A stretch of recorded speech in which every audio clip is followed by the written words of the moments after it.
안녕하세요. 철대갑TV의 명품 PD 한 PD입니다. 자, 오늘은 다산 신도시부터 시작을 한번 해볼게요. 자, 다산 신도시의 가격을 딱 하나 찍어봤는데 매매가가 이게 다산 2편 한 세상 뭐 아무거나 찍은 거예요. 자, 8억 초중반 뭐 후반까지도 찍었네요. 한 8억 5천 정도로 찍었죠. 자, 8억 5천 정도면 어느 정도 가격인가요? 동탄 정도의 가격이죠. 자, 그러면 여기는 다산 신도시의 입지 가치는 동탄 정도의 입지 가치구나 라고 생각을 하시고 비교를 해보시면 되겠죠. 과연 동탄에 집을 사는 게 나을까? 다산에 사는 게 나을까? 앞으로 그렇게 판단하시면 되죠. 물론 이제 자기가 출퇴근 거리가 예를 들어 뭐 송파 쪽이다. 그러면 이제 여기가 낫겠죠. 그죠? 그런데 강남역 쪽이다. 아니면 뭐 삼성동 쪽이다. 그러면 또 동탄이 날 수도 있고 그렇게 판단하시면 되는 거고. 자, 어쨌든 그럼 전세를 보죠. 이것도 동탄만큼 전세 가격이 나오겠죠. 한 4억에서 5억 사이 하겠죠. 그죠? 일단 5억. 그죠? 5억. 뭐 이제 5억은 좀 비싼 거고. 전세를 한번 볼까요? 얼마나 찍고 있나? 자, 4억 8천. 뭐 4억에서 한 5억 사이. 그러니까 한 4억 8천. 자, 보시죠. 바로 한내들, 다승 한내들. 자, 4억 3천. 4억 한 3천에서 5천 정도 하는구나. 라고 판단하시면 되죠. 자, 그러니까, 우리가 시흥에서 봤을 때, 다시 한번 볼까요? 은계 쪽 한번 보시죠. 은계가 얼마나 전세를 하는지. 자, 비교적 서울에서 가까운 데가 전세 가격이 비싼 거니까.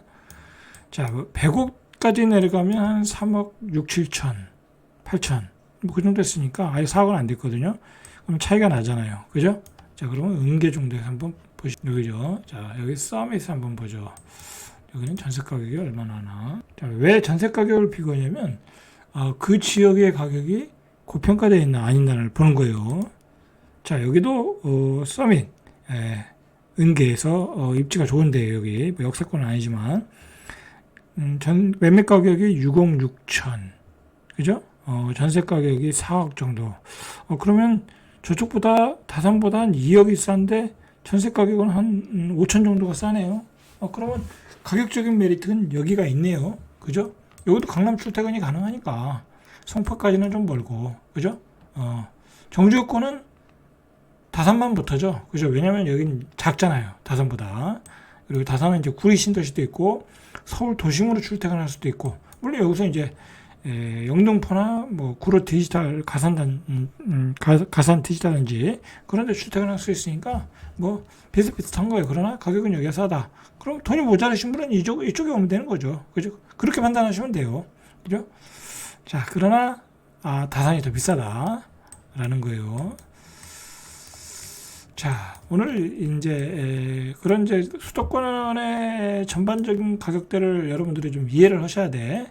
다시 한번 정리하면 이제 서울의 신축을 받으려면 12억, 그죠? 받으려면 자, 그럼 구축은 사는데 얼마 들까요? 보시죠.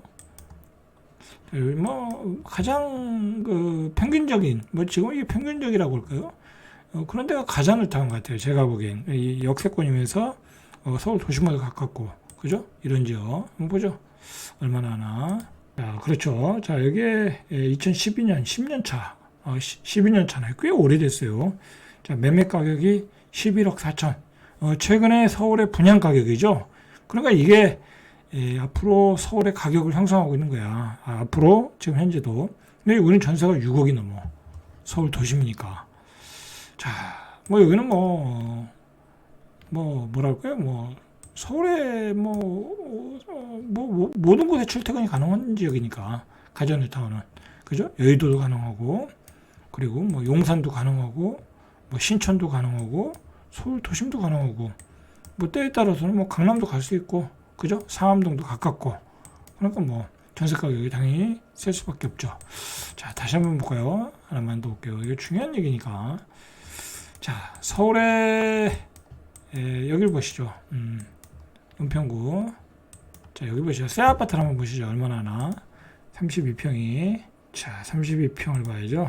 32평, 33평. 자, 33평이 11억 7천, 그죠? 한 12억 하죠. 자, 12억을 해요. 자, 그러면 이제 전세는 6억, 그죠?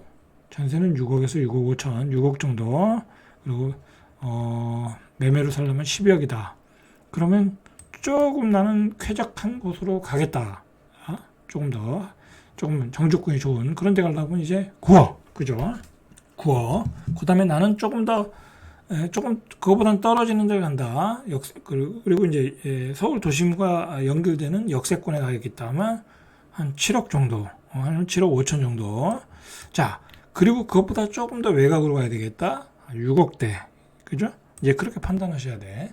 전세 가격도 그거에 따라 차등화 되겠죠. 일단은 가격이 그렇게 형성되고 움직이고 있다. 여러분 이게 아파트 가격이 막 불규칙적으로 올라가는 것 같지만은 다 보면 체계적으로 움직여.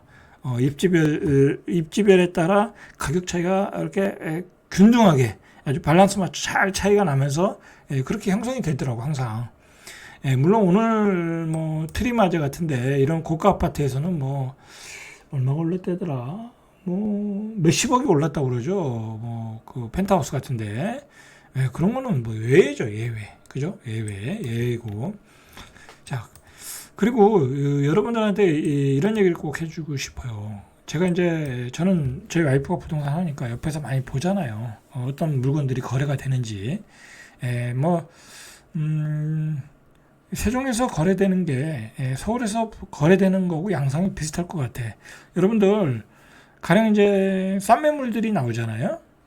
싼 매물들이 나오면 대부분이 상황이 안 좋으신 분들이 많아. 그죠? 예를 들어서 이 융자가 많이 끼신 분들 그런 분들이 매물이 많이 나오더라고. 왜냐면 이제 금리가 올라가고 이제 버티기 어려운 거야. 그다음에 이제 어떤 그 직업적으로 보면 자영업 하시고 사업 하시는 분들의 매물이 많아. 경제가 안 좋으니까 사업이 잘 안 될 거 아니야.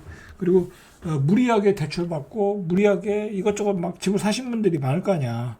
뭐 여기저기 막 오피스텔도 사고 땅도 사고 막 그러신 분들 많더라고. 그런 분들이 금매물 내놓은 거야. 그래서 금매물이 거래가 되더라는 거야. 그런 매물들이. 자, 그러면 우리가 한번 그걸 통해서 조금 생각을 해봐야 돼요. 뭘 생각을 해봐야 되냐면, 이제 폭락을 주장하시는 분들이 집값이 폭락한다고 그러잖아요. 폭락할 수 있는 근거가 뭐냐 이거야. 그죠? 근데 주로 폭락론자들, 뭐 저도 마찬가지고, 저도 이제 폭락론을 주장했던 사람이니까, 폭락의 근거가 뭐냐면, 금매물들이 많이 나온다는 거잖아요. 그럼 금매물들이 왜 나오냐? 이자에 못 버텨서, 그죠? 그리고 경제가 안 좋아서, 그 두 가지를 가지고 여러분, 폭락론을 주장하시는 분들이 얘기하는 거야. 저도 마찬가지로, 저의 대부분의 얘기도 그런 얘기였고, 실제로 그렇게 해서 매물들이 나왔고, 자, 그러면 그렇게 해서 나오는 매물들이 아까도 말했듯이 자영업 하시는 분들, 사업 하시는 분들, 건실하게 직장 가시는 분들은 안 내놓겠지.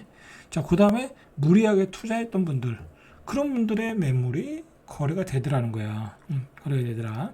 자, 그 얘기는 뭐냐면, 근데 이 폭락하는 과정에서 정부가 막 금리를 내리고 규제를 풀어줘서 다시 이렇게 가격이 바운딩을 했잖아요. 이제 그 데드캣 바운딩이라고 봐야 되겠죠. 이제 데드캣 바운딩을 했는데, 그렇게 했던 건 뭐예요? 또 금리를 막 좀 내려주고 특례보금자리로, 그리고 대출을 막 풀어주고, 그리고 50년 만기 편법 대출하고 막 그러면서 시장이 올라갔던 거잖아요. 그러니까 사람들은 착각을 한 거지. 다시 이제 가격이 뛴다. 그러면서 이제 뭐 젊은 30대들이 막 샀고, 그 다음에 뭐 투자하는 사람들도 샀을 거고, 그리고 똘똘한 채로 또 가자고 해서 갔고, 그리고 또 결정적으로 또 뭐냐면, 이번 시장에서의 거래의 축은 그런 금매물들의 거래도 있었지만 축은 뭐냐면 갈아타기야. 평수 갈아타기, 상급지 갈아타기, 그런 수요가 있었고 그런 거래가 있었고, 그 다음에 이제 어제도 봤듯이 막 그 거래가 많이 되잖아요. 뭐 광교 같은 데에서 뭐 13억짜리도 많이 되고 막 그러잖아. 도대체 저런 돈들이 어디서 나올까? 경제도 안 좋다는데. 그건 뭐냐면 그동안 집 거래가 많이 됐잖아. 많이 됐잖아요. 많이 되다 보면 막 순환을 하는 거야. 돈을 가지고 있던 사람도 있을 거 아니야. 만약 집이 올라갔다는 얘기는 그 가격에 판 사람도 있을 거 아니야. 그 돈을 가지고 있는 사람들이 다시 들어오기 시작하는 거야. 그렇다는 거야.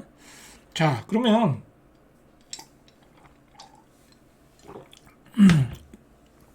정리할게요.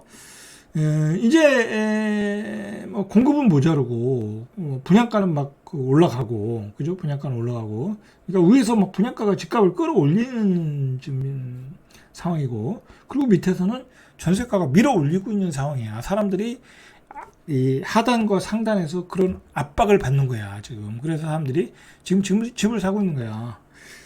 문제는 내년에도 또 그렇게 되면 어떻게 되냐 이거야, 내년에도. 그러니까 내년에 예를 들어서 수도권에 지금 전세 가격이 3억 5천에서 한 5억까지. 뭐 동탄 같은 게 5억이니까. 자, 3억 5천에서 5억인데, 그게 4억 5천에서 6억으로 가면 어떻게 되냐 이거야. 그러면 집값을 끌어올릴 수 있죠. 그죠? 거기다 분양가는 계속 올려. 그리고 분양이 완판돼. 그러면 집값이 올라가는 거야. 그죠? 그렇게 봐야 돼. 그렇게 그런 뭐랄까요, 이 예측을 좀 이 시뮬레이션을 가지고 예측을 한번 해볼 수 있다라는 거야. 그죠? 다시 한번 정리하면 하단에서 전세 가격이 막 밀어 올리고 지금 사람들이 집을 안 사니까, 그리고 공급 물량은 모자라잖아. 그리고 막 사람들은 자꾸 이 주거의 질을 올리려고 무리하게 대출받아서 막 집을 전세로 살고 그러니까, 뭐 소득 수준이 올라갔으니까, 그래서 전세 가격이 올라가고, 그리고 건설업자들은 원자재 값이 계속 폭등한다고 이 집값은 또 이 분양가는 계속 올릴 거고 뻔한 거고, 그죠?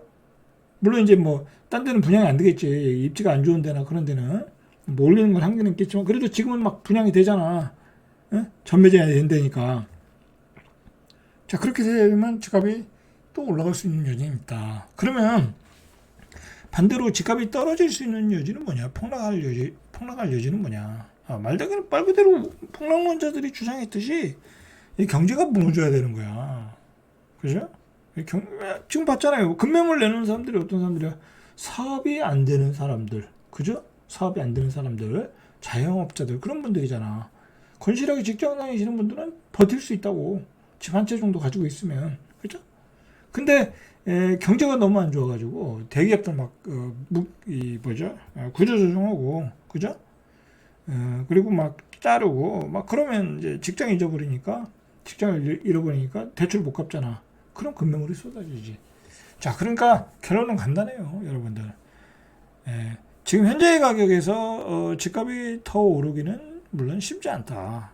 이 정부의 정책으로 보나, 이제 뭐 이제 대출을 죽인다고 하니까, 자, 그리고 그 현재의 금리로 보나, 그리고 현재의 가격으로 보나, 어느 정도 상단은 형성이 돼 있는데, 올라갈 수 있는 여지는 전세가가 또 어떤 투자자들의 가수요, 뭐 그런 걸 통해서 올라갈 수 있는데, 자, 폭락할 수 있는 여지는 어떤 대형급 경제 위기가 와야 된다는 거야. 그게 안 오면은 이거는 이 상태로 계속 이 가격을 고착화시키면서 장기 횡보, 약간 하락으로 가면서 이 가격을 고착화시킬 수 있다라는 거야. 그만큼 이제 우리는 이자 비용을 많이 내고 전세 대출을 많이 받아야 되고 주택 비용으로 많이 들어가겠지. 그죠? 그런 상황. 자, 요즘 제가 아주 정확하게 설명해 드렸거든요. 한 두 번 들으시고 잘 이해를 하세요. 그래야 여러분들이 이해할 수가 있어. 그리고 대처할 수가 있는 거야. 현재의 상황을. 자, 정리하면, 이게 밑에서 전세 가격이 치고 올라오고, 위에서 분양가가 끌어올리고, 현재의 경제 상황 그대로 간다고 하면, 자칫하면 집값이 또 한 단계, 전고점 가서 활발한 거래를 이룰 수 있다라는 거야. 그럼 사람들이 또 오버슈팅이 나올 수 있는 거야, 거기서. 이제 그런 상황이 되면, 그죠? 잘 보셔야 돼. 그게 제 생각으로는 서울에서 안 일어날 것 같아. 서울은 이 전세 가격의 어떤 전세 갭이 크거든요. 그리고 전세 가격이 올라가는데 또 한계가 있잖아. 그죠? 올라가는데 한계가 있잖아. 뭐 서울에 아까 북가자동 봤듯이 매매가 12억인데 뭐 전세가 올라봤자 뭐 7억, 그죠? 뭐 진짜 8억인데 그 이상은 지불하기 힘들잖아. 하여튼 지불의 한계점이 있는 거야. 그럼 그 사람들이 어디로 가겠어요? 수도권으로 가겠지. 그죠? 그러면서 수도권에 전세 가격이 올라가고 갭이 좁혀지면서 거기에 가수요가 들어갈 가능성이 있다라는 거야. 그죠?